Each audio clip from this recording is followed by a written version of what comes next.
নমস্কার, আমি সুপর্ণা। আজ আমি আপনাদের শোনাবো আশাপূর্ণা দেবীর লেখা প্রথম প্রতিশ্রুতির ত্রয়োদশ পর্ব। যদি আমার এই গল্প পাঠ আপনাদের ভালো লাগে তাহলে লাইক করে দেবেন, শেয়ার করে দেবেন এবং অবশ্যই সাবস্ক্রাইব করে দেবেন। চলুন শুরু করা যাক। এই তল্লাতে এই ইতিহাস এই প্রথম। সাহেব ডাক্তার ডাকার ইতিহাস। ভবতোষ মাস্টার, নিতাই চরণ আর নীলাম্বর বানুজ্যের কুলমজানি পুত্রবধূ, এই 13 বর্ষের যোগে এই ইতিহাসের সৃষ্টি। খবর শুনে যে সেখানে ছিল সে সেখানেই দাঁড়িয়ে পড়ল, যে যে বয়স ছিল সে সেই বয়সেই রয়ে গেল। বানুজ্যে লক্ষ্মী ছাড়া রণচণ্ডী বউয়ের গুণপনা জানতে কারোর বাকি ছিল না। শুধু ভেবে পেত না বউকে ওরা এখনো ঘরে ঠাঁই কেন দিচ্ছে, গলা ধাক্কা দিয়ে তাড়িয়ে কেন দিচ্ছে না। বলা বলি করছে সবাই, ভেতরে কোনো রহস্য আছে। বাপের এক মেয়ে তো, আর বড় মানুষ বাপ, নির্ঘাত বাপ কোনো কড়া করে বিয়ে দিয়েছে। বউকে বাপের বাড়ি খেদিয়ে দিলে বোধ করি সেই বামুনবতী বিষয় সম্পত্তিগুলো নবা পাবে না। তা নয়তো সমস্যার সমাধান সবচেয়ে সোজা উপায়ে ত্যাগ করে বানুজ্যে গিন্নি গালাগালি, সুলোসুলি, বুক চাপড়া চাপড়ি, ঘুরপথ ধরে মনের ঝাল মেটায় কেন? বউ বিদায় করে দেওয়ার নাটকটা বারবার ঠিক জমে ওঠার মুহূর্তেই ভেস্তে গিয়ে গিয়ে ইদানিং সবাই হতাশ হয়ে গিয়েছিল এবং নিত্য নতুন একটা ঢেউয়ের যোগানদার হিসেবে সত্যকে বেশ একরকম পছন্দই করতে শুরু করেছিল। আলোচনার একটা বড় খোরাক আপন আপন ঘরের বউঝিকে সুশিক্ষা দেবার সুবিধার্থে একটা কুদৃষ্টান্ত, এটাও একটা লাভের অঙ্ক বই কি। কিন্তু নবুর জ্বর বিকারে পড়া অবধি নবুর বউয়ের সমালোচনার উপযুক্ত ভাষাও আর খুঁজে পাচ্ছিল না কেউ। বেদে পুরাণে যাত্রা নাটকে এমন জাহাবাজ মেয়ে মানুষ তো কেউ কখনো দেখেনি, শোনেনি। কাজেই ভাষাও সৃষ্টি হয়নি ওর জন্যে। তবু এত দূর বুঝি কেউ দুঃস্বপ্নেও কল্পনা করেনি বউ নাকি নবুর বন্ধু নেতাইয়ের সঙ্গে আড়ালে দেখা সাক্ষাৎ করে গলার 10 ভরি হাড়গাছা বিক্রি করিয়ে ভবতোষ মাস্টারে দিয়ে ব্যবস্থা করে কলকাতা থেকে সাহেব ডাক্তার আনিয়েছে।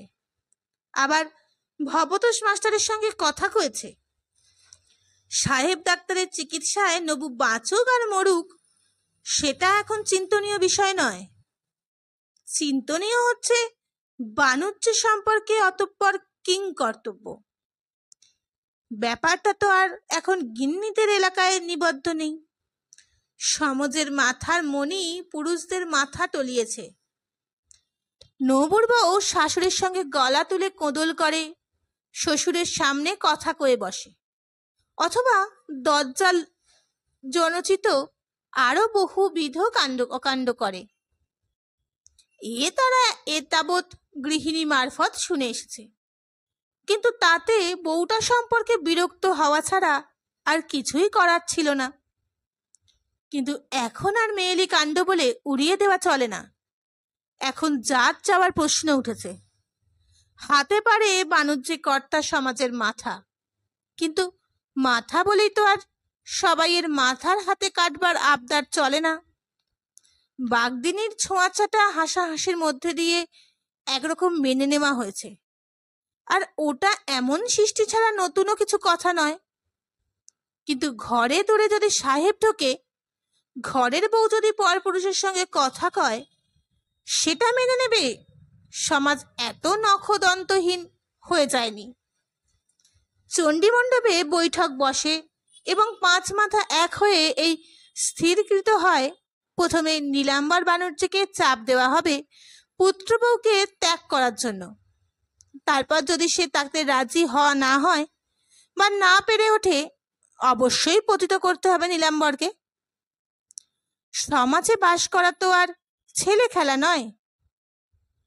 ওই মুমূর্ষু রোগীটা সত্যিই যদি সাহেব ডাক্তারের ওষুধ খেয়ে বাঁচে, বাঁচতেও পারে। ওই লাল মুখদের ওষুধে ভেলকি খেলে শোনা যায়। ঈশ্বর করুক বাঁচুকি, ওকে একটা অঙ্গ প্রায়শ্চিত্ত করিয়ে মহাপ্রসাদ খাওয়াতেই হবে। আর ওই ভবতোষ মাস্টারটা, ওদিকে জল বিছুটি দিয়ে গ্রামের থেকে বার করে দেবার কথা, কিন্তু শয়তানটা ডাক্তারের সঙ্গেই গটগট করে গাড়িতে গিয়ে উঠে কলকাতায় লম্বা দিল। ঘোড়ার গাড়িতে চড়ে এসেছে ও ডাক্তারের সঙ্গে। তা ওর আর বাস উঠবার প্রশ্ন কোথায়? নিজেই তো প্রায় বাস উঠিয়ে কলকাতায় গিয়ে বাসা বেঁধেছে। পিসিটা আছে, তাই কালে কসমিনে আসে। আসামি বলতে হাজির শুধু নিতাইটা, তা আপাতত ওকেও খুঁজে পাওয়া যাচ্ছে না। সাহেব ডাক্তার রূপী আগুনটিকে লেজে বেঁধে এনে লঙ্কা কাণ্ড ঘটিয়ে সরে পড়েছে। এখন আগুনের কাজ আগুন করছে। আগে ঘুণাক্ষরে কেউ টের পায়নি। কোন ফাঁকে যে এত সব যোগাযোগ করেছে সত্য ঈশ্বর জানেন। গ্রামের এত চোরা চোখের ওপর দিয়ে ভানুমতির খেল দেখিয়ে দিল। লোকে দেখলো গ্রামের পথে ঘোড়ার গাড়ি। নীলাম্বর দেখলো যে গাড়ি তার দরজায় থামলো, আর তার থেকে নামলো এক বাঘা সাহেব। বুকের রক্ত হিম হয়ে গেল নীলাম্বরের। সন্দেহ নেই এ গাড়ির কালেক্টর বা ম্যাজিস্ট্রেটের নিশ্চয়ই কোনো শত্রু নীলাম্বরের নামে কিছু লাগিয়ে ভাঙিয়ে এসেছে, আর সেই বাবদ হাত করা এসেছে নীলাম্বরের জন্য। কেন আসবে? কি সূত্রে আসা সম্ভব? এইসব কথা ভাববার ক্ষমতা থাকে না নীলাম্বরের। খেয়াল থাকে না সঙ্গে সঙ্গে কে নামছে দেখবার। হাউ মাউ করে গিয়ে প্রায় আছড়ে পড়েন তিনি সাহেবের সামনে। ওদিকে পাড়ার ঘরে ঘরে বেতার বার্তা। নীলাম্বরের দরজায় ঘোড়ার গাড়ি থেকে সাহেব। আইন আদালত ছাড়া চট করে কারুর মগজে কিছু আসে না, এবং সকলে একবার করে জানলা একটু ফাঁক করে দেখে আর বলা বলি করে থাকে, একেই বলে বিপদ একা আসে না। ওদিকে ছেলে শুষছে, এদিকে এই কাণ্ড। নীলাম্বরের বাড়িতেও উঁকিঝুঁকি চলতে থাকে, কিন্তু সহসা একজনের চোখ পড়ল সাহেবের গলায় নল ঝুলছে। ডাক্তার, ডাক্তার এনে ঝুলছে গলায়। একটা চাপা উত্তেজনা ছড়িয়ে পড়ল চারিদিকে। ডাক্তার, সাহেব ডাক্তার এনেছে নবুর জন্যে।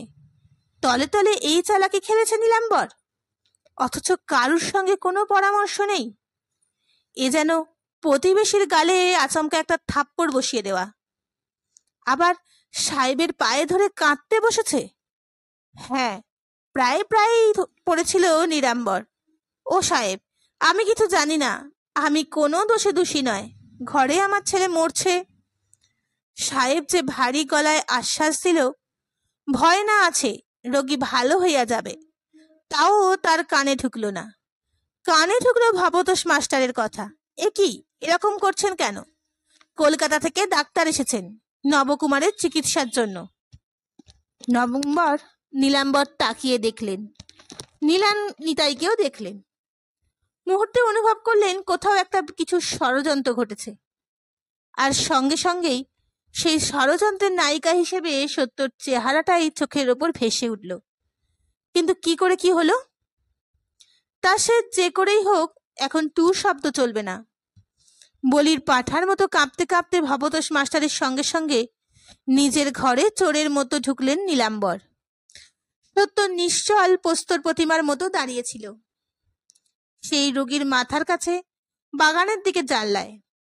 কপারটা এমন ভাবে আর করে রেখেছিল যাতে সে নিজের ঘরের মানুষটাদের দেখতে পায়, ঘরের মানুষরা তাকে দেখতে না পায়। ভবতোষ মাস্টারের সঙ্গে সঙ্গে যখন তার চাইতে প্রায় হাতখানেক লম্বা দশাশই গরম লাল টকটকে মানুষটা ঘরে ঢুকলো, কেন কে জানে বুকটা কেঁপে উঠল সত্যবতীর। তারপর হঠাৎ দু চোখ ভরে জল উপচে এলো। দৃশ্য তো হাত জোর করল না, মনে মনে নম্র প্রণাম করে বলল, বাবা, তোমার আসপদ্দওয়ালা অবাধ্য মেয়েটাকে মাফ করো। দূরে থেকে আশীর্বাদ করো যেন তার হাতের নোয়া সিঁথির সিঁদুর বজায় থাকে। বুঝেছি তোমার বুকে দাগা দিয়েছি, কিন্তু আমি তো তোমারই মেয়ে। তেজ বলো, অহংকার বলো, তোমার স্বভাব থেকেই তোমার মেয়েই বর্তেছে। তারপর মায়ের মুখখানা মনে করতে চেষ্টা করলো। বলল, মা, তোমার নামে দিব্যি গেলে বাবার ওষুধ ফেরত দিয়েছি, তোমার নামে যেন কলঙ্ক না পড়ে। কালী, দুর্গা, চণ্ডী, শিব এত সব জানে না সত্য। জীবনের সাক্ষাৎ দেবতাদের কাছে বারবার আশীর্বাদ প্রার্থনা করে, সাহেব ডাক্তারের ওষুধ ধন্বন্তরী হোক। আবার তার চির কৌতূহলী চিত্ত এই ভয়ঙ্কর গম্ভীর মুহূর্তেও হঠাৎ অজান্তে কখন নেহাত ছেলে মানুষের মতো কৌতূহলী হয়ে ওঠে। বিস্মিত পুলকের দৃষ্টি বিস্ফারিত করে দেখে ডাক্তার কিভাবে রোগীর বুকে পিঠে নল বসাচ্ছে, আর সেই নলের দুটো মুখ নিজের কানে ঢুকিয়ে গম্ভীর মুখে বসে আছে। একটু পরে শুনতে পেল ভারী ভারী একটা গলায় উচ্চারণ করছে, ভয় না আছে, ভয় হয়েও না, ভালো হয়ে যাবে। ম্লেচ্ছকে দেবতা ভাবলে কি পাপ হয়? তারপর রঙ্গমঞ্চের সমারোহ মিটল। যারা ডাক্তার নিয়ে এসেছিল তারা সঙ্গেই সরে পড়ল, আর উদ্ধত বজ্র হাতে নিয়ে দুটো মানুষ নিশ্চেতনের মতো নিষ্ক্রিয় হয়ে বসে রইল। বানুজ্জে আর বানুজ্জে গিন্নি মাটির পুতুলের মতো বসে আছে দুজনে। বুঝতে পারছে না এই অবস্থায় ঠিক কোন পথে চলা বুদ্ধিমানের কাজ হবে। না, বজ্রবোধ করি তাদের মাথায় পড়েছে, নবুর কথা ভুলে গেছে ওরা। অপেক্ষাকৃত সচেতন ছিল সদু। সে চলে যাবার আগে নিতাইকে হাতছানি দিয়ে ডেকে ডাক্তার কি কি নির্দেশ দিয়ে গেল তা ভালো করে বুঝিয়ে নিয়ে দিয়েতে বলেছিল, এবং সেই ফাঁকেই ঝপ করে বলে বসেছিল, টাকা কে দিল রে মাস্টার? নিতাই মাথা চুলে বলে, না মানে ব্যাপারটা যদি জানো সদুদি, বৌঠান অর্থাৎ সেই ঘাটের পথে ডেকে কেঁদে পড়ে। সদু থামিয়ে দেয়।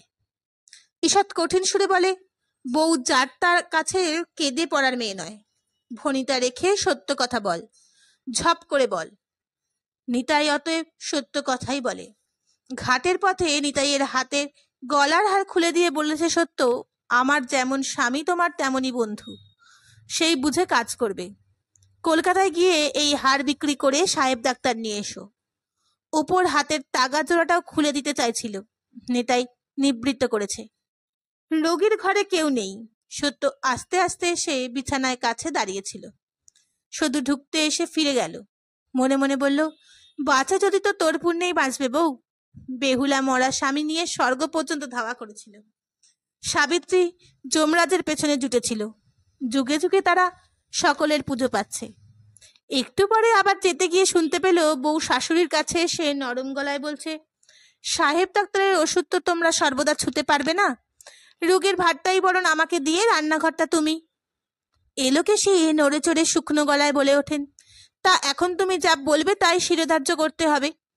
মহারানী ভিক্টোরিয়া নিচেই তুমি, তা রান্নাঘরের ভার না হয় বাঁধি নিল, তোমার ছেলেদের ভার কে নেবে? সত্য আরো নরম গলায় বলল, ঠাকুরজি কাছেই তো বেশি থাকে, ওরা থাকে বলে গলায় চাপাতে হবে?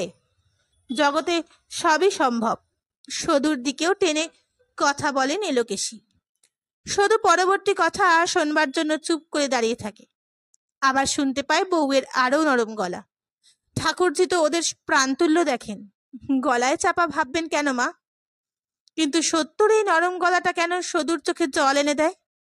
কেন যেন মনে হয় সত্যর গলায় এই নরম সুর একেবারে মানায় না। ওর সেই জোরালো গলাটাই ভালো, অনেক ভালো। সাহেব ডাক্তারের হাত যশ কি সত্যের শাখাপলার পুণ্যে, অথবা নবকুমারের নিজেরই পরমায়ুর জোরে বেঁচে গিয়েছিল নবকুমার। কিন্তু ভিতরে ভিতরে কেন কে জানে সত্যকে সে নিজের জীবনদাত্রী বলেই ভাবতে অভ্যস্ত হয়ে গিয়েছিল সেই থেকে। অতএব সে জীবনে নিয়ে সত্য যা করতে পারে করুক।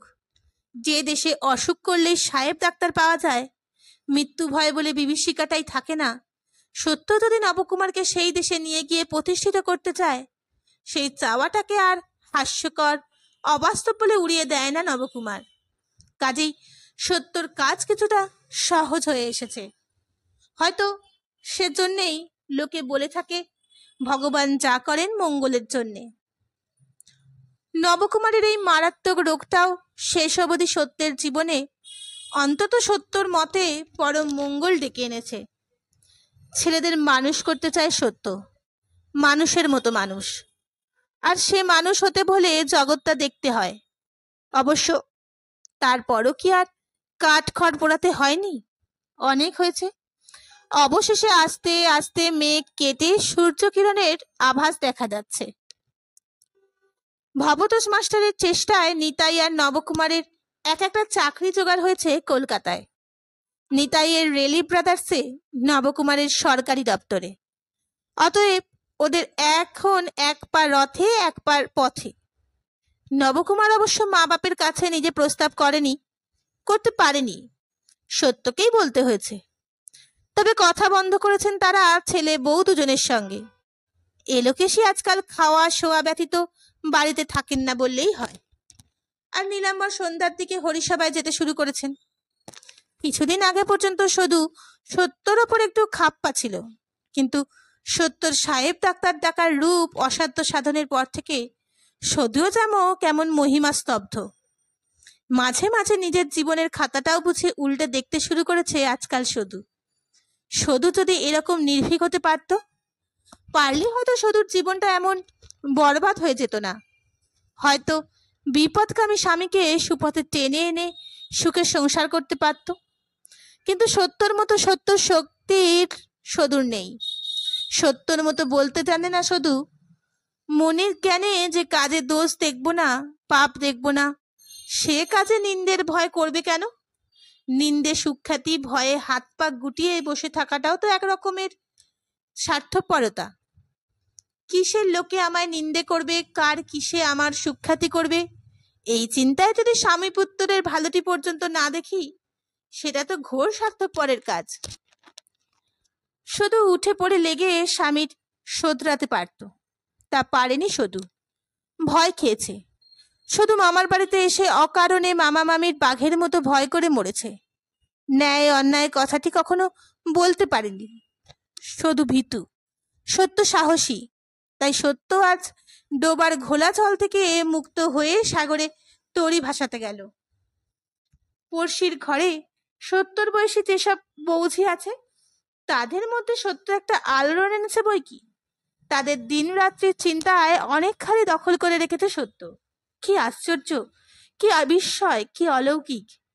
ঠিক তাদেরই মতো একটা মেয়ে মানুষ স্বামী পুত্র নিয়ে কলকাতায় বাসায় যাচ্ছে।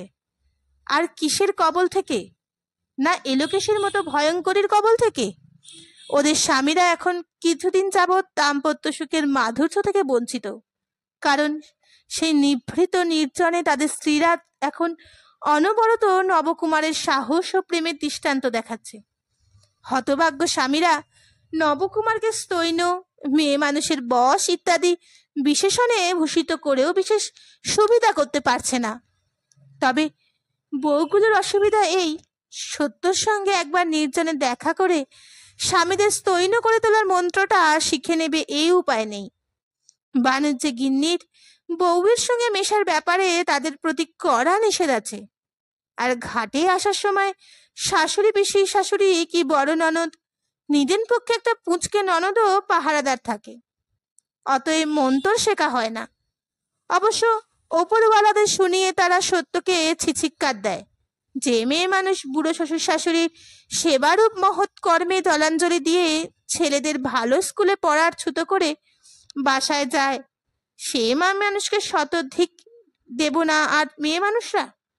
কিন্তু দিক সত্যর কানে এসব আসেও না, এলেও সত্যর কানের ভিতর দিয়া মরমে প্রবেশ করে না। সে তখন শুধু চাবার প্রস্তুত সাধনে যত্নবতী। এই সময় কথাটা একদিন পারল সত্য। হয়তো সেটাকেও ওই প্রস্তুতি হিসাবেই ধরেছে সে, অথবা এক নিশ্চিন্তের পথে পা বাড়াবার আগে জন্মের জন্মভূমিকে দেখবার বাসনা তাকে প্রবলভাবে পেয়ে বসে। কারণটা যাই হোক, কথাটা পারে সত্য। যাবার আগে একবার ওখানে ঘুরে আসব। ঘুরে আসতে ইচ্ছে করছে, অথবা ঘুরে আসলে ভালো হয়, কি ঘুরে আসা কর্তব্য, এইসব ভাষার ধার দিয়ে যায়নি সত্য। ঘুরে আসব, তার মানে ব্যাপারটা স্থির সিদ্ধান্তের কোঠায়। এখন ব্রহ্মার বেটা বিষ্ণু এলেও সেই সিদ্ধান্তের রদ হবে এ আশা নেই কারোর। এলোকেশী বিরস মুখে বলেন, যাবে ভালো কথা, তা আমাকে বলতে এসেছো কেন? শুধোচ্ছ নাকি অনুমতি নিচ্ছ? হ্যাঁ, কথাটা আবার কইছেন এলোকেশী বউয়ের সঙ্গে। তার কারণ কথা কওয়াই তার রোগ। মুখ বুঝে দুদণ্ড থাকা তার কোষ্ঠীতে নেই। কথা বন্ধ করব ভেবেও করে ফেলেন। সত্য তার বড় বড় চোখ দুটো একবার তুলে তাকিয়ে দেখে বলে, না, সে মিথ্যে রঙের দরকার দেখি না। যাব যখন মনস্থ করেছি, যাওয়ার ব্যবস্থাই করতে হবে। জানানটা দিলাম, ঠাকুরকে বলবেন পঞ্জিকাটা একবার দেখে নিতে। এলোকেশী স্বস্বভাবে এসে পড়েন, ভেঙিয়ে উঠে বলেন, বাপ উদ্দেশ্য করে না বাপের বাড়ি যাবে কোন সুবাদে? বাপকে একবার পেন্নাম করতেই যাব। সত্য আকাশের দিকে তাকিয়ে উদাস মুখে বলে, মা বাপেরই কর্তব্য আছে, সন্তানের নেই? তা বেশ, কর্তব্য করো, যাও বেপাপকে পেন্নাম করতে। আমার ছেলে বিনি অভ্যানে যাবে না, তা বলে রাখছি। সত্য উঠে দাঁড়িয়ে বলে, এমন একটা অনাথ সৃষ্টির কথা বলো তুমি? তোমার ছেলেকে তুমি আটকাবে তো আমি এতখানি রাস্তা যাব কি পাড়ার লোকের সঙ্গে? তোমার আবার সঙ্গ। এলোকেশী পিক করে একটা পিছ ফেলে, ডাকাতে তোমার দেখে ভয় পাবে না? পেলেই মঙ্গল। সত্যর কথায় ইতি টানে, তবু লোক সাক্ষী একটা বেটা ছেলের সঙ্গে থাকা ভালো। আর বাবাকে পেন্নাম করা তো বাবার জামাইয়েরও কাজ। ইল্লি মারি টুস্কি, আরো কত শুনবো, বলে রাখলি কত খেলালি দেখালি। শ্বশুর আবার কবেকার গুরু ঠাকুর হলো তা তো জানি না। মেয়ে মানুষের যদি এত হয় তো বেটা ছেলের একেবারেই বা হবে না কেন? তাও তো জানি নে মা। মা বাপ উভয় পক্ষেরই গুরুজন। বলে এবার উঠেই যায় সত্য। জানতো এরকমই হবে, তাই আর অনুমতি চাওয়ার পোর্শনটা করতে চেষ্টা করেনি। প্রবলের জয় অবশ্যম্ভাবী। পঞ্জিকা দেখে যাত্রার দিন দেখাও হয় এবং শুভ মুহূর্ত অনুযায়ী যাত্রা করে স্বামী পুত্রকে নিয়ে। পালকিতে ওঠে সত্য। বিশেষ কোনো বাধা আর আসে না, হালই ছেড়ে দিয়েছে তারা। পালকি সত্যর শ্বশুর বাড়ির গ্রাম ছাড়ায়, পালকির দরজা সরিয়ে মুখ বাড়ায় সত্য। নবকুমার বলে, ঘোমটা খুলে মুখ বাড়াচ্ছ কেন? কে কোথায় দেখে ফেলবে? সত্য পুলকিত কম্পেশ্বরে বলে, দেখলেই বা, আর তো এখন আমি শ্বশুর বাড়ির বউ নই। বলি, মেয়ে ছেলে তো বটে, বলছি কি তা নয়, তবে মুখে তো লেখা নেই বউ কি ঝি। দেখো না ওখানে গিয়ে কিরকম গাছ কোমর বেঁধে দস্যিবৃত্তি করে বেড়াই। বড় ছেলে ত্রুরুর এইসব আলোচনায় হৃদয়ঙ্গম্বর হবার বয়স হয়েছে। সে সহসা বলে ওঠে, যা, তুমি আবার গাছ কোমর বাঁধবে কি? আবার তুই? সত্য তীব্র ভৎসনায় বলে ওঠে, কতদিন বলেছি মাকে তুই বলতে নেই, তুমি বলতে হয়। তবু সহসা কথার মাঝখানে হেসে ওঠে নবকুমার। হয়েছে, খুব শাসন হয়েছে, বড্ড একটা মানুষও, তাই সুশিক্ষা দেওয়া হচ্ছে। আমি তো বুড়ো বয়সে অবধি মাকে তুই বলেছি। সত্যর মুখ কঠিন হয়ে ওঠে, বলে, তুমি যা যা করেছিলে বুড়ো বয়স অবধি, তার দৃষ্টান্ত তুমি অন্য সময় ছেলের কানে ঢেলো। আমি যখন একটা শিক্ষে দীক্ষে দিতে আসবো, তখন তার উপর ছাপিয়ে পড়ে বাগড়া দিতে এসো না। বাবা, কি হলো? কিসে যে কি হয় তোমার বোঝা দেয়। নবকুমার বোঝে একটু বেকায়দা হয়ে গেছে। ক্ষণ পূর্বের সেই পুলকচ্ছল লাবণ্যময়ী মূর্তি অন্তরিত হয়ে গেল ওই কাঠিন্য আড়ালে। তাই আপোষের সুরে ধরে সে, সত্যি সত্যবতীর ওই চাপল্য, ওই লাবণ্য, ওই আহ্লাদে আলো হয়ে মোটা মুখ কি অপূর্ব, কিন্তু বড় ক্ষণস্থায়ী, মুহূর্তে মেখে ঢাকা পড়ে যায়। আর যায় নবকুমারের বোকামিতে। অথচ নবকুমার কিছুতেই বুঝতে পারে না কিসে কি হয়ে যায়, কিসে কি হয়ে যেতে পারে। সত্যবতীর নাগাল কোনোদিন কি সে পাবে? কিন্তু সত্যর মুখের মেঘ কাটতে পেরেছে নবকুমারের আত্মজ। তরু ইত্যবসরে মায়ের কোল ঘেঁষে বসে বলছে, মামার বাড়ি গিয়ে ভালো ছেলে হতে হয় না মা? না না, সব বাড়িতেই ভালো ছেলে হতে হয়, শুধু মামার বাড়ি গিয়ে আরো বেশি বেশি ভালো হতে হয়। তা আমি তো সেসব জানি, কিন্তু ওই খোকা বোকাটা কিছু জানে না, মামার বাড়ি গিয়ে শুধু করে কাঁদবে। ছেলের ওই ভঙ্গিতে হেসে ফেলেছে সত্য। না, অন্তত ওই পথটুকুতে তেমন ভয় নেই নবকুমারের। মেঘ স্থায়ী হবে না বুঝি, গতির মধ্যেই আছে ওই অপূর্ব পুলকের স্বাদ। তাই মুহূর্তে মুহূর্তে কিশোরীর মতো উচ্ছ্বাসিত হয়ে উঠছে সত্য। ওগো দেখো দেখো, ওই মাঠে কি কালো গরুটা, ঠিক যেন গয়ার পাথর বাটি। তুরু দেখ দেখ, ওই পুকুরটায় কত পদ্ম ফুল ফুটেছে। ছোটবেলায় আমরা ওই পদ্ম গাদা গাদা তুলতাম।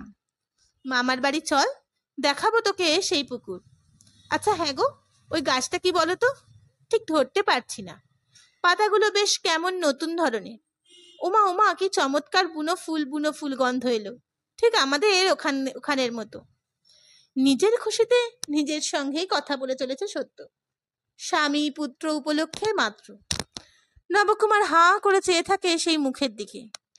এতদিন ঘর করছে, দুটো ছেলের বাপ হলেও এমন প্রকাশ্য দিনের আলোয় এত স্পষ্ট করে কবে এমনভাবে তাকিয়ে থাকতে পেরেছে তার লাবণ্যময়ী স্ত্রীর মুখের দিকে। বাসায় যাওয়ার ভয়টা একটু কমে এসেছে, এখন বরং একটু একটু রোমাঞ্চময় উন্মাদনা, যেখানে গুরুজনের রক্তচক্ষুর ভয় নেই, নেই পাড়াপড়শির গুরু ভয়, শুধু নবকুমার আর সত্য। চাকরির ভয়টা খুব জোর আছে, তবে ভবতোষ মাস্টার প্রচুর ভরসা দিয়েছেন।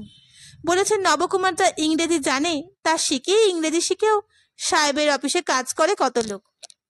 নবকুমার ঢুকতে না ঢুকতে সাহেবের নেক নজরে পড়ে যাবে নির্ঘাত। আরো বলেছেন গ্রামে পড়ে থেকে জমি জমার উপস্বস্তের জীবন কাটানোর ইচ্ছে এ যুগে অচল হচ্ছে। কলকাতায় গিয়ে দুটো কামিজ করাতে হবে আর একজোড়া সুজুতো, এই নইলে তো আর অফিস যাওয়া যাবে না। ভবতোষ তাদের জন্য একটা বাসাও ঠিক করে রেখেছেন নাকি। নিজেই তিনি মেশে থাকেন, কিন্তু নবকুমার তো তার চলবে না, সে যে ফ্যামিলি নিয়ে যাচ্ছে। নিতাইয়ের মন্দ কপাল, ওর বউকে এ বাসায় আনতে পারবে না। নিতাইয়ের মামা বলেছেন বউ কলকাতায় বাসায় গেলে তার হাতে আর তাদের খাওয়া চলবে না। এত বড় স্বস্তির ভয় তুচ্ছ করে বরের সঙ্গে বাসায় যাবে এত সাহস নাকি নিতাইয়ের বউয়ের নেই। অতএব নিতাইকেও নবকুমারের হাঁড়িতে এই জায়গা দিতে হবে। বউটাকে যদি আনতে পারত নিতাই, বেশ দুটো বউতে থাকতো একসঙ্গে। হোক বামুন কায়েত, কেউ কারুর ভাতের হাঁড়ি নাড়তে না যাক, দুজনে একত্রে বসা, গল্প করা, চুল বাঁধা, পান সাজা, এসব তো করতে পারত। তা হবার জো নেই। বেচারি নিতাইকে তাদের একটু যত্ন আত্তি করতে হবে। ভবতোষ বলেছেন খুব খাসা বাড়ি, 3-4খানা ঘর, মস্ত দরদালান, রান্নাঘর, ভাড়ার ঘর, উঠোন, কুয়োতলা, জলের কলও নাকি আছে।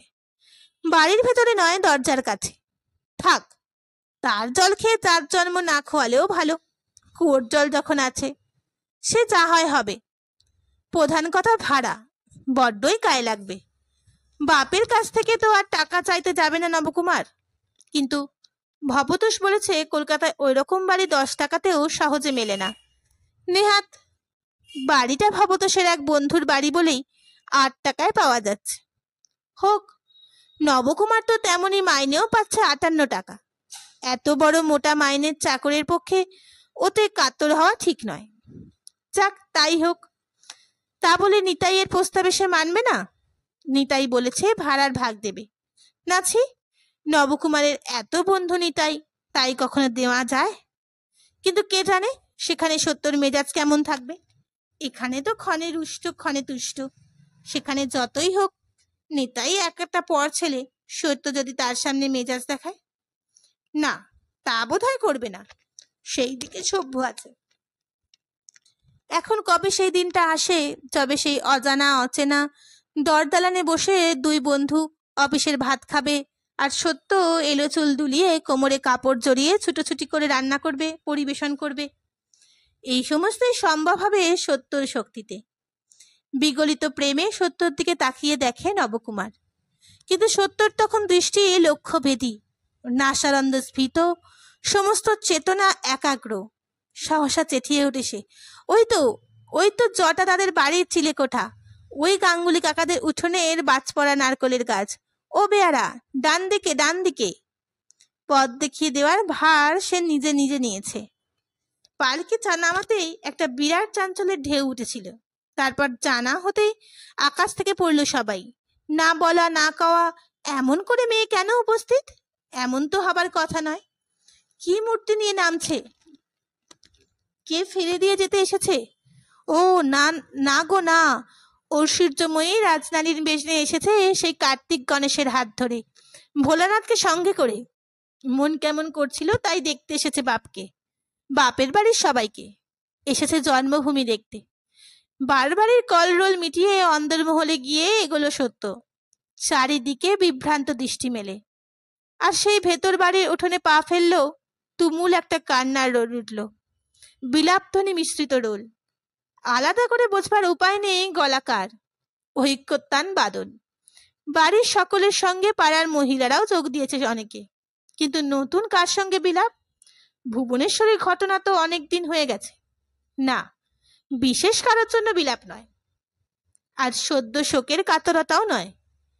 খানিকটা সত্যর আবির্ভাবে আনন্দাশ্রু, আর বাকিটা সত্যর এই দীর্ঘ অনস্পতি কালের মধ্যে সংসারে যা যা শোকবাহ ঘটনা ঘটেছে তারই ফিরিস্তি জানিয়ে নতুন করে বিলাপ ক্রন্দন। এই ক্রন্দন রোলের মাঝখানে দিশেহারা সত্য ছেলের দুটোর হাত ধরে উঠোনের একধারে দাঁড়িয়ে থাকে। আর বারবাড়িতে নবকুমার উদ্ভ্রান্ত দৃষ্টি মেলে উৎকর্ণ হয়ে বসে থাকে। সামনে শ্বশুর বসে, কিন্তু তাকে প্রশ্ন করবে এমন বুকের পাটা নবকুমারের নেই। সেই যে প্রণাম করে ঘাড় হেট করে বসেছে, বসেই আছে। তাছাড়া তিনি তো দেখা যাচ্ছে নির্বিকার। বাড়ির মধ্যে এত বড় ক্রন্দন রোল যখন ওকে তিলমাত্র বিচলিত করতে পারছে না, তখন ব্যাপারটায় গুরুত্ব নেই বললেই মনে হচ্ছে। নবকুমারও পাড়াগাঁয়ের ছেলে। মেয়ে শ্বশুর বাড়ি থেকে এলেই কান্নাকাটির ঘটনা তার একেবারে অজানা নয়। তাই ক্রমশ সে নিশ্চিত হয়, আর রোলটাও আস্তে আস্তে ফিকে হয়ে আসে। ঈষৎ নড়ে চড়ে রামকালী কথা বলেন। কখন বেরিয়েছ? আগে। নবকুমার চমকে তাকায়। রামকালী তাকিয়ে দেখেন একটি স্বাস্থ্যবান সুকান্তি পুরুষের দেহে এখনো যেন একখানা লাজুক কিশোরের মুখ। সুন্দর সুকুমার, কিন্তু বুদ্ধির ছাপ খুঁজে পাওয়া যায় না। মনে মনে মৃদু আক্ষেপের হাসি আসে। একে স্নেহ করা যায়, ভরসা করা যায় না। হয়তো এই জন্যই ভগবান সত্যকে এরকম দৃঢ় মজবুত করে গড়েছেন। আর লতার মতো আশ্রয় চাইবে না, বনস্পতির মতো আশ্রয় দেবে। একটা নিঃশ্বাস পড়ল। মনে করলেন সত্যর কপালে চির দুঃখ। রামকালীর মেয়ে রামকালীর ললাট লিপি পেয়েছে। কত সুখী ছিল ভুবনেশ্বরী, আগে স্বপ্নেও কল্পনা করেনি রামকালী। এমন করে কখনো ভাবেন নিজেকে কখনো দুঃখীর কোথায় ফেলবেন? নবকুমার ওই তটস্থ সুরে আজ্ঞে শুনে রামকালী মৃদু হেসে আর একবার বলেন, কখন বেরিয়েছ? আগে সেই প্রাতকালে দুটো ফ্যান ভাত খেয়েই। কথাটা বলেই বোধ করি নিজের বেবুকুবিটা বুঝতে পারে নবকুমার। প্রাতকালে আরো মোক্ষম করে বোঝাবার জন্য ওই ফ্যানে ভাতের প্রসঙ্গটা না আনলেই হতো। প্রাতকালে যথেষ্ট ছিল, কিন্তু মুখের কথা হাতের ঢিল। রামকালী ব্যস্ত হয়ে বলেন, সে কি এতটা সময় লেগেছে? তাহলে তো না না, আর বসে থাকা নয়, শীঘ্রই হাত মুখ ধুয়ে। নবকুমার এবার কিঞ্চিত স্পষ্ট গলায় বলে, না না, ব্যস্ত হবেন না, পথে পালকি নামিয়ে আহার হয়েছে, সঙ্গে জলপান ছিল। তা হোক, বেলা পড়ে এসেছে। ওরে, কে আছিস? একসঙ্গে অনেকগুলো নানা বয়সের ছেলে এসে দাঁড়ায়, অর্থাৎ এরা আশেপাশে উকিঝুঁকি মারছিল, শুধু সামনে আসতে ভরসা পাচ্ছিল না। রামকালী বলেন, অন্দরে গিয়ে বলকে বাবাজির হাত মুখ ধোয়ার ব্যবস্থা করতে। হাত মুখ ধোয়াটা একটা সাংকেতিক শব্দ, শুধু অর্থ জল খাবারের ব্যবস্থা করা। ওরা দু একজন ব্যস্ত হয়ে চলে যায়, দু একজন দাঁড়িয়ে থাকে, আর একজন খপ করে বলে বসে, জামাইবাবুর কি মজা, কেমন কলকাতায় বাসায় গিয়ে থাকবে। রামকালী এসব চমকে ওঠেন, ভাবেন এটা আবার কি কথা। সত্য তো ঘোমটা ঢাকায় অবস্থায় একটা প্রণাম করেই ভেতরে চলে গেছে। নবকুমারের সামনে বাপের সঙ্গে কথা বলেনি। তাছাড়া ছিল পাড়াপড়শের হুল্লোড়। নবকুমার মেয়েদের মতো লজ্জার ভান করে বসে আছে। রামকালী ঈষৎ কৌতুকের স্বরে বলেন, কলকাতায় বাসার কথা কি বলছো? প্রশ্নটা নবকুমারকে। নবকুমার উত্তর না দিয়ে পারে না, তাই আস্তে আস্তে বলে, হ্যাঁ, সেই রকমই স্থির হয়েছে। শুনে সুখী হচ্ছি। এখন কলকাতায় উন্নতির নানাবিধ পন্থা হয়েছে। কোনো কর্মের চেষ্টা হয়েছে নাকি? নাকি হ্যাঁ, মাস্টারমশাই একটা চাকরির ব্যবস্থা করে দিয়েছেন। রামকালীর জামতা তাই কর্তব্যবোধেই প্রশ্ন করেন রামকালী। কোথায়? আগে সরকারি দপ্তরে। সুখের কথা। তা কোথায় থাকবো ঠিক করেছো? মেসে? আগে না, বাসায়। মাস্টার মশাই বাসাও ঠিক করে দিয়েছেন। রামকালী অবশ্য বেতন কতটা জিজ্ঞাসা করেন না, শুধু সামান্য চিন্তার স্বরে বলেন, তাহলে তো পাচকের ব্যবস্থা করতে হবে একা বাসা নিয়ে। নবকুমার আর বেশিক্ষণ লজ্জা বজায় রাখতে পারে না। পুলক যোগানের উচ্ছ্বাসিত আবায় মুখে মেখে বলে ওঠে, পাচকের দরকার হবে না। তুরু খোকার মা, মানে আপনার মেয়েই তো যাচ্ছে। আমার মেয়ে? সত্য? সত্য কলকাতায় বাসায় যাচ্ছে? নবকুমার থতমত খেয়ে চুপ করে যায়। বুঝতে পারে না রামকালীর এই স্বরটা ঠিক কোন ভাব ব্যঞ্জক। একটু যেন বিচলিত মনে হলো না? হ্যাঁ, কিঞ্চিৎ বিচলিত হয়েছেন রামকালী। অনেকদিন আগের একদিনের কথা মনে পড়ে গেছে। বালিকা মূর্তি নিয়ে সত্য ভেসে উঠেছে চোখের সামনে, আর তার সামনেই ভেসে উঠেছে আর একখানা ভয়বহুল মুখ। সেই মুখের সামনে আঙুল তুলে বসেছে সত্য। তোমার যে এত ভয় কিসের মা? এই তুমি দেখে নিও, কলকাতায় আমি যাব যাব যাব। সত্য তার প্রতিজ্ঞা রাখছে, কিন্তু তা দেখে গর্ভে আনন্দে বিস্ময়ে পুলকে কে মুগ্ধ হবে? নিঃশ্বাস গোপন করে বলেন, সাহস করতে পারছো সুখের বিষয়। তা তোমার মাতা পিতার ব্যবস্থা? দিদি আছে, পড়শিরা আছে। তা ওরা আপত্তি করলেন না? এবার আর নিজের সংবরণ করা দুঃসাধ্য হয়ে ওঠে নবকুমারের। প্রায় একগাল হেসে ফেলে বলে, আপত্তি কি আর তারা না করেছেন? কিন্তু আপত্তি টিকলে তো ধুয়ো ধরলো ছেলেদের ভালো স্কুলে পড়ানো চাই। বুদ্ধির রাজা তো। ওর ওই উদ্ভাসিত মুখের দিকে তাকিয়ে সহসা ওর বাপের ওর ভারী একটা স্নেহ অনুভব করলেন রামকালী। অন্দরে পাঠিয়ে দিলেন নবকুমারকে। অন্দরের অবস্থা তখন হাস্যমুখর। সত্যর ছেলেদের নিয়ে ঠাট্টা আমোদ চলছে দিদি বা সম্পর্কীয়দের। সত্যকে ঘিরে বসেছে বাড়ির বাকি সবাই। রাসুর নতুন বউ, শিবজয়ার আইবুড়ো নাতনিরা, রাসুর দুই ভাদ্রবউ আর ভাগ্নি দুটো, পড়শি বাড়ির নবীনা প্রবীণার দল। মোক্ষদার বেশি কথা বলার ক্ষমতা আর নেই, তবু আসরের একপাশে বসে আছে দেওয়ালে ঠেস দিয়ে। শুধু শারদা এই আসরে অনুপস্থিত। শারদার মরবার সময় নেই। তার ঔদাসীন্যের কাছে সত্যর নতুনত্ব, অপূর্বত্ব, বৈচিত্র্যের বহুমুখিত্ব সবকিছুই পরাস্ত মেনেছে। কিন্তু আর সবাই তো শারদা নয়। তাই প্রশ্নের উত্তর দিতে দিতে নিজে আর কাউকে কখনো প্রশ্ন করার সময় পাচ্ছে না সত্য। অথচ সে তো নিজেকে দেখাতে আসেনি, সবাইকে দেখতে এসেছে। কিন্তু কৌতূহল যে সকলেরই অদম্য। দুটো ছেলে হয়ে গেল, তারা ডাগরটি হলো, যোগাযোগ তো নেই। ওরা অবশ্যই ছেলেদের অন্নপ্রাশনে বলে পাঠিয়েছিল, কিন্তু রামকালী তো তখন তীর্থে ঘুরছেন। তবে ফিরে এসেছে তো কই? কিন্তু এতদিন কেন আসেনি সত্য? এখন এমন হুট করে এলো কেন? এই প্রশ্ন চাপা পড়ে গেল। এখন প্রশ্ন কলকাতার বাসা, সেখানেই সহস্য কৌতূহলের প্রশ্ন। কে সাহস দিল সত্যকে? কে দেখাবে সেখানে সত্যকে? শ্বশুর শাশুড়ি বেঁচে থাকতে বরের সঙ্গে বাসায় যাওয়ার পরিকল্পনাটা তার মাথায় এলোই বা কি করে? আর তাদের অনুমতি বা পেল কোন অলৌকিক সাধনের জোরে?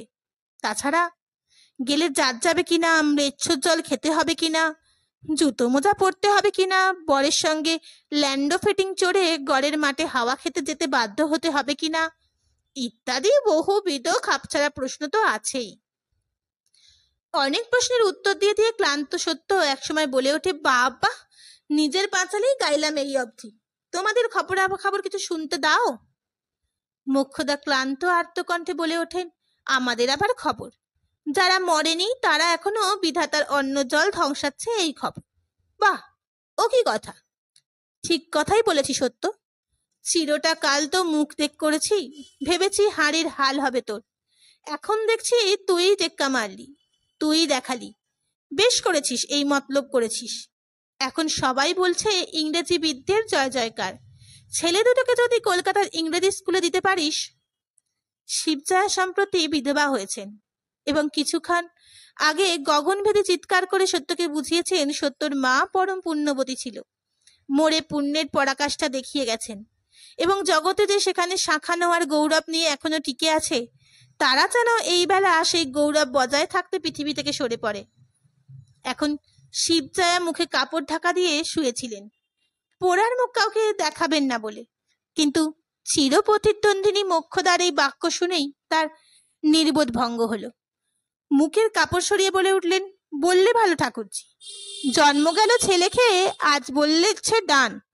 বলি একাল সেকাল শৈবের বাংলা সমস্রক্তি চলল, বেশি বিদ্বান হলে তো ফার্সি আর ওই সেই মেলেচ্ছ ভাষা না শিখলে আর। ফার্সিটাও মেলেচ্ছ ভাষা সেজে বউ? ওমা শোনো কথা, জন্মকাল ফার্সির কথা শুনে এলাম, কই কখনো তো শুনিনি ম্লেচ্ছ ভাষা। সত্য এবার কথা বলে, থাক পিসি ঠাকুমা, ওসব জাত থাকা জাত যাওয়ার গল্প। ও তোমার যা যাবার সে তো যাবেই, তাকে কে রুখতে পারবে? ও কথা ছাড়ো, তোমার এমন হাল হলো কি করে তাই বলো। এত তীর্থ ধর্ম করে হাওয়া বদল করে এসেছো, শরীর তো ভালো হবার কথা। আর ভালো, মুখ্যদা জিভে একটা শব্দ করেন, আমার ভালো হবার সেই যমরাজ এলে তবে। বর তো কখনো চোখে দেখিনি, ওই যমবরের চতুর্দোলাতে চড়েই যাব। তবে একাল ভালো আর কজন আছে? সেই সেবারও যে গাঁ দেখেছি সে আর নেই। মানুষের দেবদীজের ভক্তি যাচ্ছে, গুরু লঘু জ্ঞান যাচ্ছে, মানুষ মনীষী সব ঘুরছে। দেখবি, ঘুরে ঘুরে দেখবি তো, দেখি সুখ পাবি না। দিন সাতেক থাকার পর ফিরতি পথে অনবরত সেই কথাই ভাবতে ভাবতে চলে সত্য। ভাবে আর মনে মনে বলে, দেখছি পিসি ঠাকুমা, দেখে বুঝেছি তোমার কথাই ঠিক। সুখ পেলাম না, সেই আগেও গান নেই, নেই আগের সুখ আনন্দ তৃপ্তি। এবারও ছেলেকেলাকার খেলার জায়গাগুলো গিয়ে গিয়ে বসে থেকেছে সত্য। চেষ্টা করেছে আগের দিনের সুদ বাঁধতে, কিন্তু পারেনি। শেষ পর্যন্ত সেই হাস্যকর হয়ে উঠেছে। ছেলেদের দেখাবি বলে ফট করে একদিন গাছে চড়তে গিয়েছিল, ছেলেরাই এমন হাহা করে উঠেছে যে নেমে আসতে হলো। সেই সাঁতারের পীঠস্থান বড় দিঘিতে গিয়ে সাঁতার দিয়েছে, সুখ পায়নি। নোনা আতা নোর কুড়োতে গিয়ে কেমন যেন পাগলামি মনে হয়েছে, তবু কুড়িয়ে এনে ছেঁচে আচার করবে বলে রেখে দিয়ে ফেলে রেখেছে। বুঝেছে সুখ পাবে না ওতে, সুখ তো সবটা নিয়ে। সেই সবটা, সম্পূর্ণটা, অখণ্ডটা কোথায়? কোথায় সেই আগের সঙ্গী সঙ্গিনীরা? আর কোথায় সুখ পাবে সত্য? এর মাঝখানে কোথায় খুঁজে পাবে রামকালী চাটুর্যের সেই মাঠ বেড়ানো সেই দস্যি মেয়েটাকে, যাকে খুঁজে পাবার জন্য এত তোড়জোড় করে আসা? আর সেই মেয়েটার মা, তার ছায়া কি থাকতে নেই? সব ধুয়ে মুছে পরিষ্কার হয়ে গেছে, বদলে গেছে, সব বদলে গেছে। সত্যর সেই চেনা জগৎটি অদৃশ্য হয়ে গেছে, নিশ্চিহ্ন হয়ে গেছে সত্যর আসনটি। সত্যর জন্মভূমির মাটিতে সত্য এখন আগন্তুক, বহিরাগত। এখন এখানে চোখের সামনে অন্যায় ঘটতে দেখলেও চুপ করে যেতে হয়, মনে হয় থাক, দুধের জন্য এসে। আর বেপরোয়া দুঃসাহসে বলতে পারে যায় না, এ বাপু তোমাদেরই অন্যায়। নইলে এ কদিনে দেখলেও তো কম নয়, অনেক অন্যায্য ঘটনা ঘটেছে এখন সংসারে। তার কারণ বাবাই যেন কেমন একটু উদাসীন হয়ে গেছে। আগে পাড়ার ছেলেদের এতটুকু বেচাল করলে ছিল না, এখন বাড়ির ছেলেরাও তার সামনেই যা ভয় করে, আড়ালে সমীহর বালাই নেই। পাড়াতেও কতই দেখলো, জটাদার বউ এখন গলা তুলে শাশুড়ির সঙ্গে ঝগড়া করে, আর জটাদা নাকি বউয়ের কাছে জোরহস্ত। সত্যর মামা বাড়িতে ভাইয়ের হাড়ি ভিন্ন হয়ে গেছে। দুই বাড়ি দুদিন নেমন্তন্ন খেতে হয়েছে সত্যকে। তুষ্টুর গলায় পক্ষাঘাত হয়ে বিছানায় পড়ে তুষ্টুর বউ কেঁদে কেঁদে লোকের দৌড় দৌড় ঘুরছে, কিন্তু কেউ আর ওর কাছে ওর ঘিয়ে দুধ নেওয়ার গা করছে না। টাল বাহানা করে অন্যের কাছে নিচ্ছে, বলে কিনা তুষ্টুর বউয়ের পাতা দই মুখে করা যায় না। তুষ্টুর বউ আর ঘি তৈরি করতে শিখলো কবে? জিনিস একটু যদি নিরেশ হয়, তা বলে চিরদিনেই লোকটার দুঃখ কষ্টের সময় দেখবে না? মানুষ আর জন্তু জানোয়ারের তবে তফাৎ কি? লুকিয়ে দুটো টাকা দিয়ে এসেছিল সত্য তুষ্টুকে। তুষ্টুর চোখ দিয়ে জল পড়েছিল, বলেছিল বাপের মতোই মনটি, কোপরেজ মশাই আছেন তাই এখনো বেঁচে আছি। কুমোর জ্যাঠা, কুমোর খুড়ো, ধোপা পিসি কারুর সঙ্গে দেখা করতে বাকি রাখেনি সত্য। কিন্তু আগের মতো কেউ সহাস্যে বলেনি, এসেছিস, আয় বস। আসন পেতে দিয়ে বলেছে, আসুন দিদি ঠাকুরুন, বসুন। আশ্চর্য, একই সঙ্গে সবাই কি করে বদলে গেল! বদলায়নি শুধু গ্রামটা, বদলায়নি গাছপালা, মাঠ, বন, দিঘি, পুকুর। এরাই শুধু উচ্ছ্বাসিত আনন্দে স্বাগত জানিয়েছে, মাথা নেড়ে নেড়ে কোলাহল করে। আবার বিদায়কালে তারাই বিষণ্ণ বিধুর দৃষ্টি মেলে মৌন বেদনায় মতো তাকিয়ে থেকেছে। এরাই শুধু বদলায়নি, কিন্তু ওদের কাছে আর কতটুকু আশ্রয়? আশ্রয় চায় হৃদয়ের কাছে, প্রাণোত্তর কাছে। কোথায় সেই উত্তাপ? সকলেই ভালো করে যত্ন করেছে আর বলছে, ওরে বাবা, দুদিনের জন্য এসেছো? কেউ বলেনি তুই যে আমাদের চিরদিনের। সত্যর মা শুধু বেঁচে থাকলে কি অন্য রকম হতো না? মার কাছে কি সত্যর সেই শৈশবটি সোনার কৌটোয় তোলা থাকতো না? সত্য এসে দাঁড়ালে মা সেই কৌটোটি খুলে ধরে হাসি মুখে বলতো না, এই দেখ, কিছু হারায়নি তোর, তোর সব আছে, আমি তুলে রেখেছি। তাহলে হয়তো সত্যর সেই পুতুলের বাক্সটাকেও এসে দেখাতে পেত সত্য। মা বলতো, এই দেখ, তোর হাতের কাপড় পরানো তোর বড় বউ, মেজ বউ, নবউ, সেবারে এসে কেমন রেখে গিয়েছিলি তেমনই আছে। হ্যাঁ, ঠাকুমার শ্রাদ্ধে এসে সেবার নিজে ফেলে যাওয়া পুতুলের বাক্স সাজিয়েছিল সত্য। তারপর তো আর নিজেরই জীবনের মধ্যে এত পুতুল ভেঙে যাওয়ার ঘটনা, মাটির পুতুলের কথা আর কে ভেবেছে? সত্য হয়তো মার ছেলে মানুষিতে হাসত, তবু সুখ পেত। মা না থাকলে বাপের বাড়িতে এসে সুখ নেই, নিঃশ্বাস ফেলে ভাবলো সত্য। অত বড় সংসারের মধ্যে সেই মানুষটাকে অনেকের মধ্যে একজন মাত্র ছাড়া আর তো কোনোদিন কিছু ভাবেনি। হঠাৎ আজ ধরা পড়েছে, সেই একজন ছাড়া সমস্ত অনেকটাই অর্থহীন। তবু ওরই মধ্যে পিসি ঠাকুমার কাছে দুদণ্ড বসলে প্রাণটা ঠান্ডা হতো। কিন্তু সেই দোদণ্ড প্রতাপ মানুষটার এত দুরবস্থা হয়েছে যে দেখলে প্রাণটা ফাটে। সত্য বলেছিল, অতিরিক্ত খেটে খেটেই তুমি এমন করে দেহ ভেঙেছ পিসি ঠাকুমা। তোমার সেই শরীর স্বাস্থ্য এই কবছরে এমনই হয়েছে। মোক্ষদা ধিক্কারের হাসি হেসে বলেছে, অতিরিক্ত যদি না খাটবো তো সেই ভূতের মতো আঁকড়া গতর নিয়ে করতাম কি বল? ভেতরের ভূতই রাত দিন ছুটিয়ে মারত। আর এখন যে সেই ভূত তোমাকে জীর্ণ করে ফেললো, মরুকগে, যে কদিন পৃথিবীর অন্ন জলের বরাত আছে গড়িয়ে গড়িয়ে বাঁচবই। তারপর যে পারবে সে মুখে এক ডুরো আগুন দিয়ে চিতেই তুলে দেবে। যার ছেদ্দায় আসবে সে এক মুঠো পিণ্ডি দেবে। যার জন্যে একটা দিন অসহ্য পালবার কেউ নেই, তার আবার বাঁচা মরা। সত্য ব্যথিত হয়ে বলেছিল, বাবাই তোমার সব করবেন পিসি ঠাকুমা।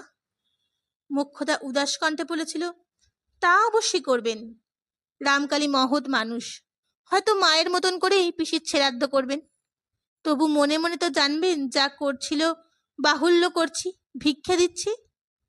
আশ্চর্য, মোক্ষদাকে দেখে আগে কি কেউ কখনো ঘৃণা করেও ভাবতে পেরেছে এই সংসার মোক্ষদার নিজের নয়? এখানে মোক্ষদার জন্য তেরাত্রির অসহ্য পালবার মতো কেউ নেই। মোক্ষদা মরলে যে তার মুখে আগুন দেবে, পিণ্ডি দেবে, যে দয়া করে দেবে, মোক্ষদার প্রাপ্য পাওনা বলে দেবে না? অত দাপট তবে কোন ভিতের ওপর খাড়া ছিল? নাকি কোথাও কোনো ভিত ছিল না বলেই ফোপরা দাপটটা অত বড় করে তুলতে ধরে রাখতেন মোক্ষদা? জানতেন হাতটা একটু শিথিল হলেই মুহূর্তে ভূমিষ্যৎ হয়ে যাবে ফাঁকা ইমারত। ভাবতে ভাবতে ছেলে দুটোকে একটু কাছে টেনে নিয়ে বসলো সত্য। এরাই জোর, এরাই ইমারতের ভিত। সারদাকে বুঝতে পারেনি সত্য, নাগালই পায়নি সারদার। অবশ্যই সারদা সর্বদাই খাইয়েছে, মাখিয়েছে, যত্ন করেছে। সত্য ছেলেবেলায় যা যা খেতে ভালোবাসতো সেগুলি মনে করে রেখে দিয়েছে। হেসে হেসে বলেছে, বুঝলি তুরু, তোর দাদামশাইয়ের সংসারে এ হেন জীবন মজুদ থাকতে তোর মার রুচি কষ্ট ছিল পুঁই মেটুলি ভাজা, শাঁসা পাতার বড়া, তেতো পুটুলির টক। কিন্তু সত্য যখন বলতে গিয়েছিল, যাই বলো বউ, খুব মহত্ব দেখিয়েছ তুমি। নতুন বউ বলছিল তুমি এক প্রকার দেবী। তখন কেমন কঠিন হয়ে উঠেছিল সারদা। ভয়ানক তীক্ষ্ণ একটা হাসি হেসে বলেছিল, তোমার তো বুদ্ধি শুদ্ধি আছে ঠাকুরজি, পরের মুখে ঝোল খাচ্ছ কেন?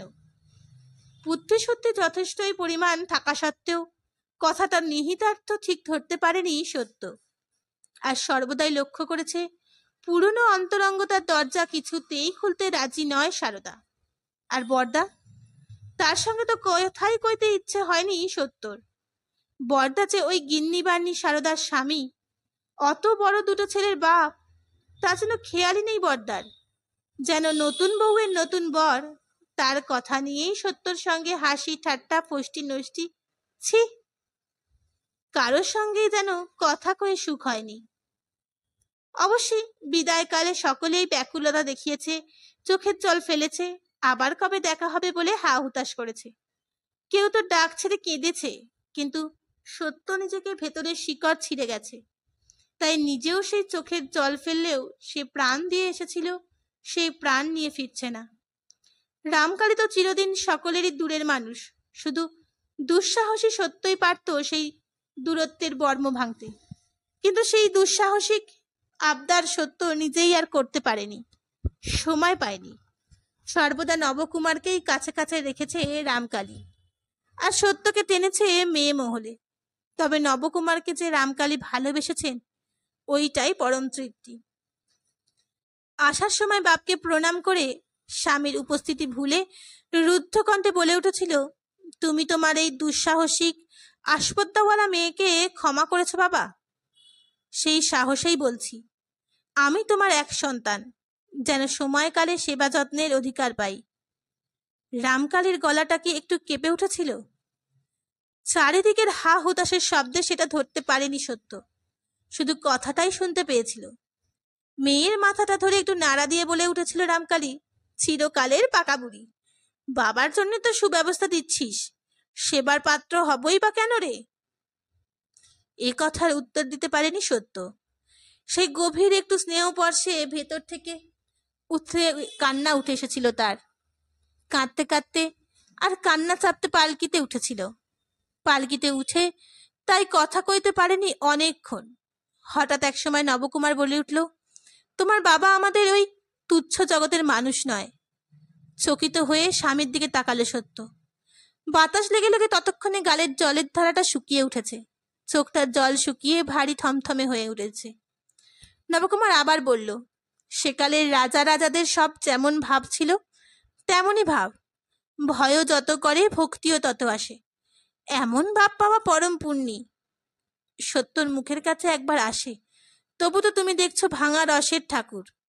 আগের মানুষকে যদি দেখতে!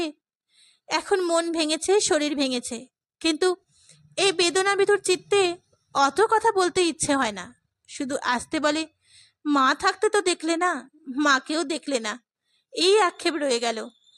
মনে মনে বলে, দেখো কেন আমি বাপের গর্বে গর্বিনী, কিন্তু তবু মেয়ে সন্তান। বাপের যে গর্ব শুধু মনের মধ্যে তুলে রাখা, আর সে গৌরবের অধিকার নেই, ভোগের দাবি নেই। ছেড়ে চলে যেতে হয়েছে, ছেড়ে থাকতে হবে। সেই গৌরবের ছায়ায় বসে জীবনের ধন্য করবার উপায় নেই, জীবনকে নিয়ন্ত্রণ করবার পথ নেই। ভগবান কেন এই পোড়া সমাজ গড়েছিলে? সমাজের ব্যাপারে ভগবানকেই দোষ দেয় সত্য। তারপর বাইরের মৌন প্রকৃতির দিকে তাকিয়ে তাকিয়ে মনে মনে বলে, বিদায় নিচ্ছি তোমাদের কাছে, হয়তোবা জন্মের শোধ। পা বাড়াচ্ছি অকুলের দিকে, এখন দেখি জিতি কি হারি। রামকালী চাটুর্যের মেয়ে যদি হারেও তবু হার মানবে না। বারুইপুরে ফিরে এসে এই কলকাতা যাওয়ার তোড়জোড়। যাত্রাকালে মা বাপ কেউই কথা বললেন না। ঠিক যাত্রাকালে তো বাড়ি থেকে বেরিয়েই গেলেন, যা কিছু করলো শুধু। কিন্তু আশ্চর্য, নবকুমার যেন এই বিরাট লোকসানটাকে আর লোকসান বলে মনে করছে না। রামকালীকে দেখে এসে পর্যন্ত বাপ সম্পর্কে যে একটা উঁচু ধারণা তার জন্মেছে, তার সঙ্গে নীলাম্বরের এই মেয়েলি সংকীর্ণ যেন বড় বেশি দৃষ্টিকটি লাগলো তার। ইচ্ছে হচ্ছিল মা বাপের এই দুর্ব্যবহারের প্রসঙ্গ নিয়ে সত্যর সঙ্গে কিছু আলোচনা অর্থাৎ নিন্দাবাদ করে, কিন্তু সত্যর ভয়ে সাহস করল না। এগিয়ে চলল নতুন জীবনের দিকে।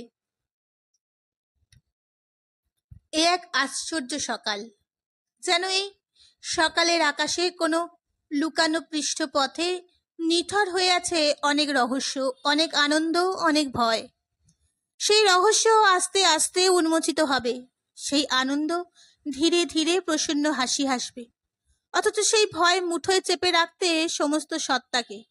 তাই উচ্ছ্বাসিত হয়ে বাঁধবে উল্লাসিত হয়ে বাঁচবে, যতটা ঘুরছে তার সবটা গ্রহণ করতে বাঁচবে।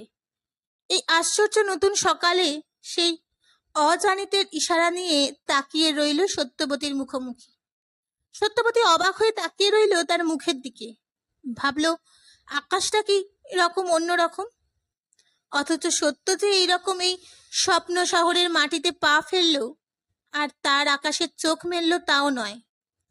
গতকাল বিকেলে এসে উঠেছে সে পাথুরে ঘাটার এই একতলা বাসা বাড়িটায়।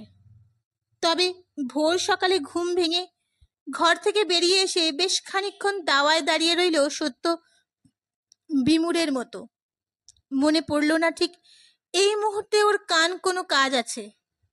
সে যে জীবনটায় অভ্যস্ত ছিল তার কাজগুলো যেন নিজেরাই সজীব হয়ে পরপর সামনে এসে দাঁড়াতো, কিন্তু চিরপরিচিত গণ্ডির সেই নিত্য কাজগুলো ঝাপসা হয়ে গেছে। এলোকেশীর হাতের কাটা খাল নিয়ে আর ডোঙা ভাজতে হবে না সত্যর। এবার সত্যকে নিজের হাতে খাল কাটতে হবে। কোথায় যেন ভোরের পাখিরা ডাকছিল।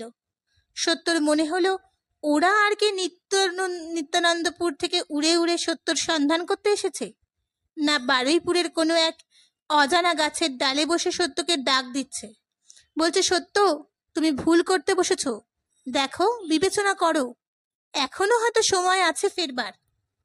সত্য কি সত্যই ভুল করলো? নইলে বুকের ভেতরটাই এমন ভয় ভয় করছে কেন? কেন নিজেকে কেমন যেন অসহায় লাগছে। দাঁড়িয়ে থাকতে বল পাচ্ছে না সত্য, তাই বসে পড়লো দাওয়ার ধারে। ভাবলো হঠাৎ ঘুম থেকে ভেঙে উঠে এসেছে বোধহয়, মাথাটা হালকা লাগছে, একটুক্ষণ বসে নিয়ে স্নান করতে গেলেই হবে। আজকের দিনটা পর্যন্ত ইচ্ছে মতো, কাল থেকে নবকুমার কাজে লাগবে।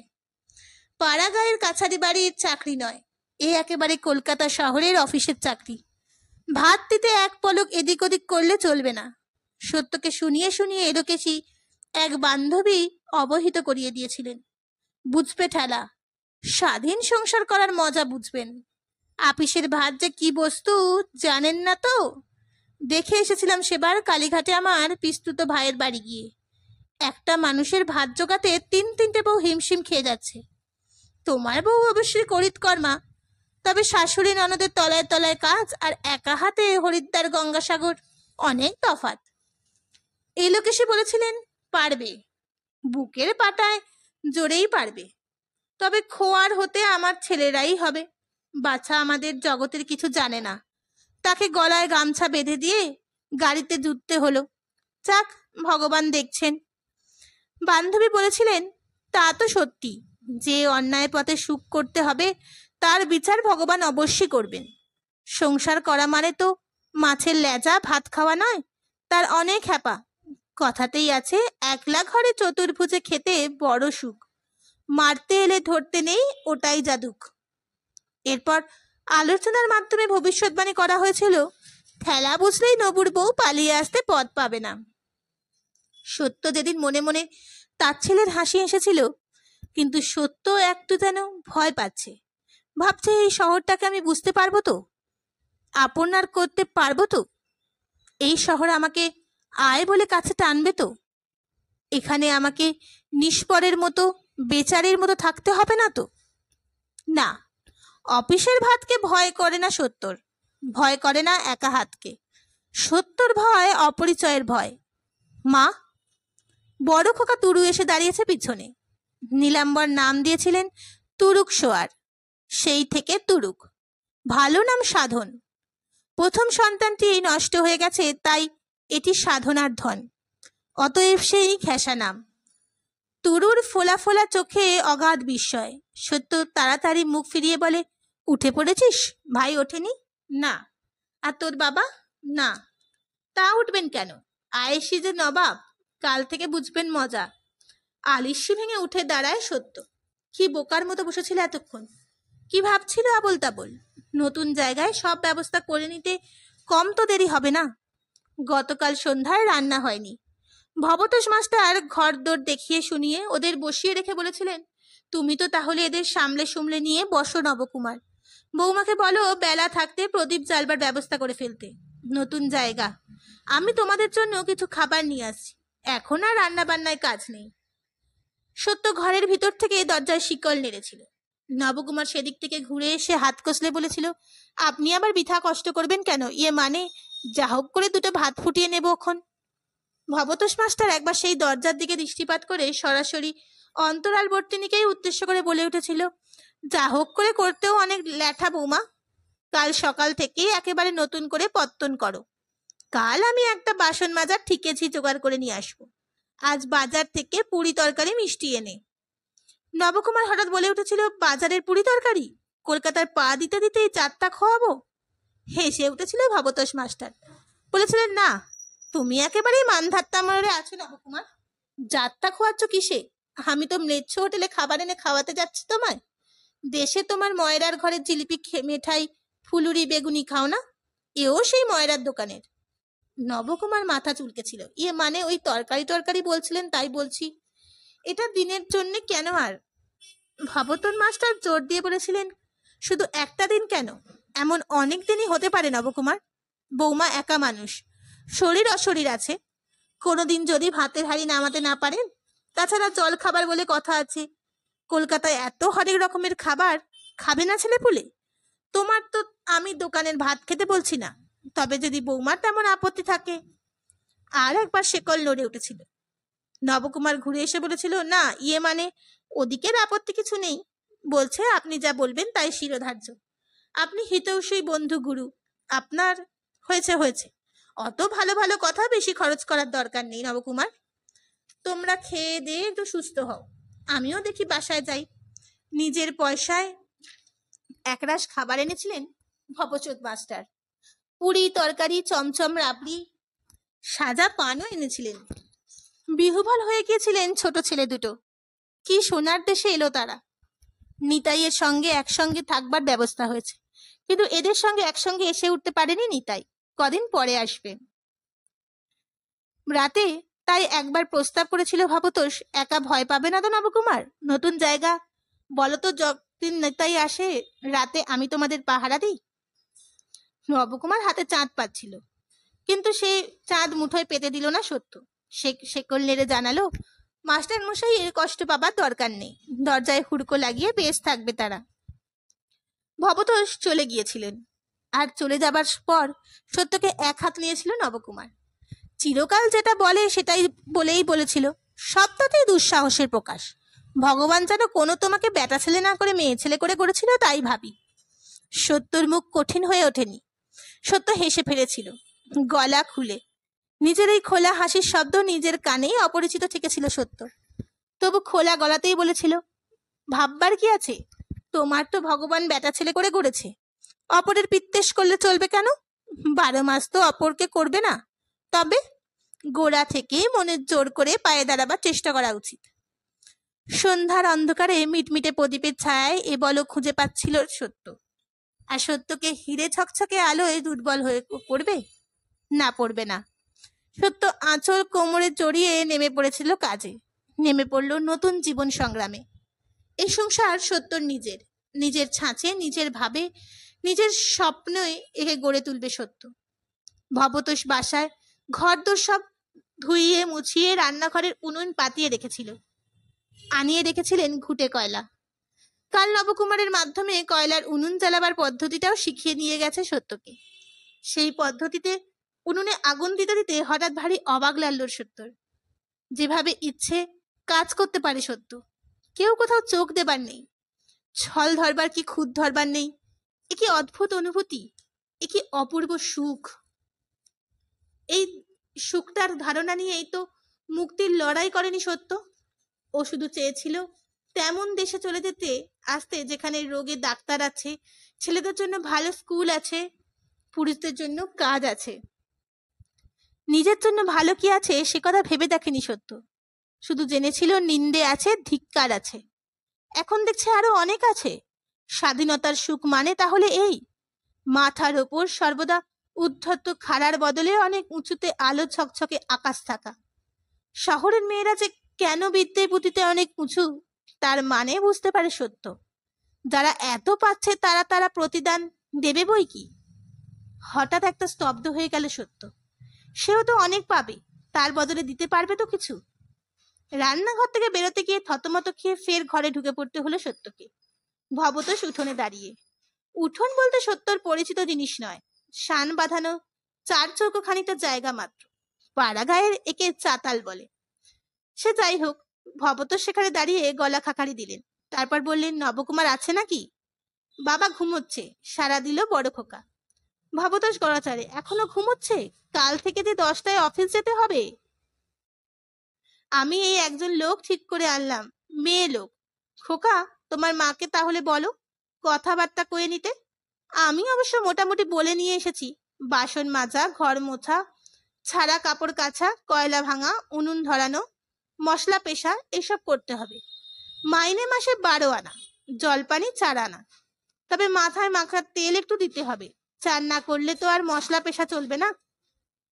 নবকুমারের সাড়া পাওয়া যায় না। ঘরের মধ্যে বিহ্বল সত্য এই সকালেও ঘামতে থাকে। সব কাজ যদি ঝি করবে, সত্য তাহলে কি করবে? শুধু বাসন মাজার জন্য হলেই তো হতো।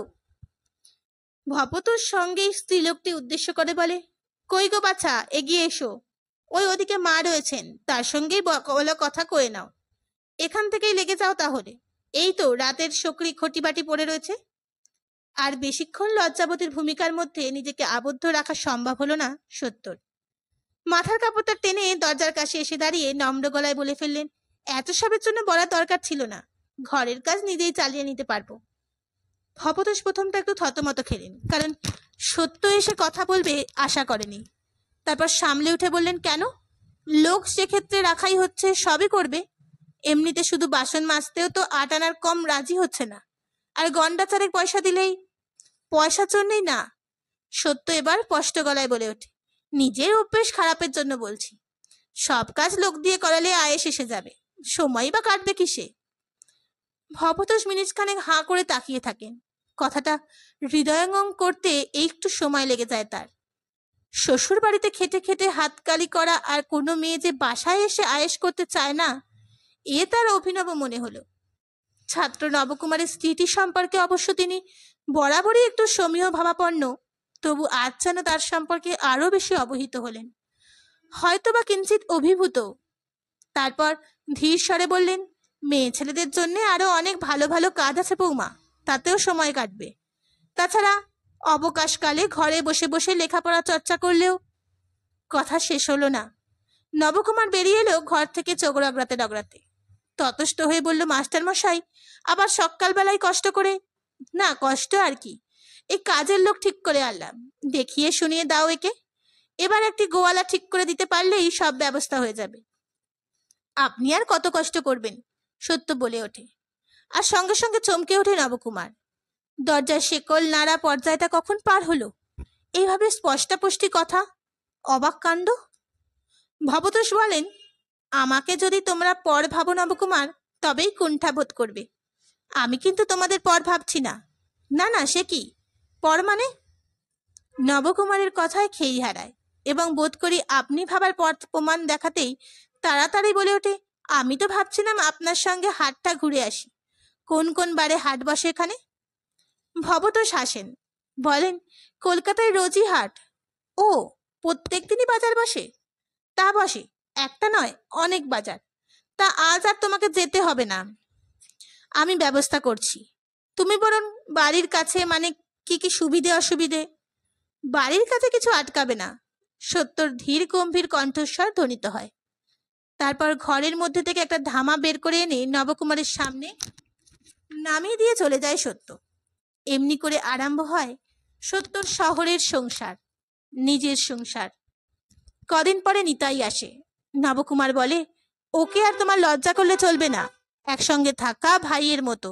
বাড়িতে আর দ্বিতীয় মেয়ে ছেলে নেই, ভাত বেড়ে দেবে তুমি। সত্য মৃদু হেসে বলে, অত বলবার কি আছে? আমাকে কি আর তোমরা খুব লজ্জাবতী মনে হয়? আহা, তা নয়, মানে লজ্জা আর কোথা, মাস্টার মশাইয়ের সঙ্গেই তো তুমি দিব্যি কথা চালাচ্ছ, বুঝলিনি? তাই প্রথম দিন আমি তো তাজ্জব, যাই ভাগ্যিস মা নেই সামনে, খুব সাহসী বুঝলি, মাস্টার মশাইয়ের সঙ্গে কথা বলতে আমারই তো। নিতাই এক নজরে সত্যের দিকে দৃষ্টিপাত করে বলে, বৌঠানকে এতদিন দেখেও চিনতে পারলে না নব? তোমার আমার মাটি দিয়ে গড়া উনি নন, তোমার অনেক ভাগ্য তাই। হঠাৎ ওদের চমকে দিয়ে হেসে ওঠে সত্য। নাও, নাওয়া খাওয়া শিখে তুলে এখন দুই বন্ধুতে ভাগ্য বিচার শুরু হয়ে গেল। আচ্ছা ঠাকুরপো, তুমিই বলো, মাস্টার মানে হলো কি গুরু, কেমন কিনা? তা গুরুকে লজ্জা করলে চলবে কেন? ভক্তি করব, ছেদ্দা করব, মান্য করব, ভয় লজ্জা করব কেন? আমি তো ওনার কাছে ইংরেজি পড়বো ঠিক করেছি। কি বললে? নবকুমার জ্যামুক্ত ধনুকের মতো ছিটকে উঠে। কি শিখবে? বললাম তো, পাগলামি করো না, বেশি বাড়াবাড়ি ঠিক নয়। যা রয় সয় তাই ভালো। কলকাতায় এসেছো, বাসায় সংসার করছো, এই পর্যন্ত একরকম, তা বলে তা ইংরেজি শিখবো বলেছি বই তো গ্রাউন্ড পরে হোটেলখানা খেতে যাব বলিনি। কৌতুকের হাসিতে চোরা ভুরু নিচে ওঠে সত্তর। উৎফুল্ল মুখ লাল হয়ে ওঠে। নিতাইয়ের দিকে সরাসরি তাকিয়ে বলে, তোমার বন্ধু সবটাতেই ভয়। ঘরে বসে বসে বই পড়ে যদি একটু জ্ঞান বিদ্যে অর্জন করা যায়, তাতে দোষটাই কি বলো তো?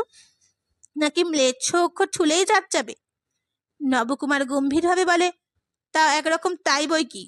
যতই হোক হিন্দুর মেয়ে, আর নিজের হিন্দু ছেলে নও। বেটা ছেলের কথা আলাদা। আলাদা কিছু নেই, ধর্মের কাজে সব সমান। আর যদি জাত যাওয়ার কথাই বলো, আর একবার কৌতুকের আলো ফুটে ওঠে সত্যর মুখে, সে তাহলে অনেক দিনই গেছে। যুগপৎ দুই বন্ধুই মুখবিবার হাঁ করে থেকে যায় বুঝতে ভুলে। সত্য মৃদু মৃদু হাসতেই থাকে। একটু চৈতন্য লাভ করে নবকুমার বলে, ইংরেজি পড়েছ তুমি? সামান্য সামান্য, নিজের চেষ্টায় যা হয়। তোমার বই দুটো তো ছিল ঘরে। তাজ্জব! নিতাইয়ের কণ্ঠ থেকে শুধু এইটুকু স্বর নির্গত হয়। কি গো ঠাকুরপো, আমার হাতে চলবে তো, নাকি জাত যাওয়ার হাতে খাবে না? কথা নেই বার্তা নেই, সহসা নিতাই এক হাস্যকর কাজ করে বসে। প্রশ্নের উত্তর দিয়ে হামাগুড়ি খেয়ে পড়ে সত্যের পায়ের কাছে ষষ্ঠাঙ্গে এক প্রণাম করে। সত্য অবশ্য এর জন্য প্রস্তুত ছিল না, দুপা পিছিয়ে যায়। তারপর ধীর স্বরে বলে, যাক ঠাকুরপো, গুরুজন বলে মানলে তাহলে বেশ, নাও এবার বাধ্যতা করো। তোমার তো এখনই 2 দিন ছুটি, চান করে খেয়ে ভাইপোদের নিয়ে স্কুলে ভর্তি করে দাও দিকিন। কদিন এসেছে, কেবল খেয়ে খেলিয়ে বেড়াচ্ছে, যার জন্য এত কাণ্ড করে কলকাতায় আসা।